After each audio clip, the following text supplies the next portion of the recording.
అరవింద్, గౌతమ్ మళ్ళీ అందరూ భోజనానికి కూర్చుంటారు గదా! ఆ సమయంలో గౌతమ్‌ని బలవంతం చేసి, "అరవింద్ తిను, తిను, తిను" అంటూ పాయసం ఇస్తే, ఇక గౌతమ్ ఒక్కసారిగా తోసేస్తాడు.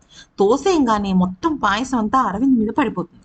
దాంతో కోపంగా, ఆవేశంగా గౌతమ్ లేచిపోయి, "బలవంత పెడుతున్నావేంటి? చెప్తే వినవా?" అనంగానే మాలినికి కోపం వచ్చేసి, "అసలు మీకు మర్యాదలు తెలుసా? ఇంటికొచ్చిన అతిథిని ఇలాగేనా మీరు గౌరవించేది? నా భర్తను అవమానిస్తే నేనెందుకు ఊరుకుంటాననుకుంటున్నావు" అంటూ అనేసరికి ఇక మళ్ళీ షాక్ అయిపోతుంది. ఎందుకంటే పాపం మళ్ళీ ఏ అభం శుభం తెలియకుండా వంటలు చేసి పెడుతుంది. అయితే ఇక మాలిని ఏమో అరవింద్‌ని చూసి మేమిక్కడ ఉండము. మేము మా నా భర్తకి ఇంతలాగా అవమానించినందుకు నేనెళ్ళిపోతాను ఇక్కడి నుంచి అని చెప్పేసి అంటుందనమాట. అనంగానే మళ్ళీ ఎంత రిక్వెస్ట్ చేసినా కూడా అరవింద్ కూడా ఉండకుండా ఏమి మాట్లాడకుండా వెళ్ళిపోతాడు. దాంతో గౌతమ్, అరవిందుల మధ్య పరోక్షంగానో, ప్రత్యక్షంగానో గొడవ ఇంకా ముదిరిపోతుంది. పగ ఇంకా పెరిగిపోతుంది.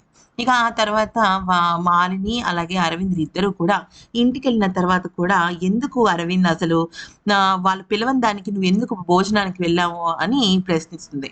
అయితే ఇక ఆ తర్వాత వాళ్ళిద్దరూ రొమాన్స్‌లో ఉంటారు. ఇక పిల్లల గురించి ఆలోచించుకుంటూ ఉంటారు.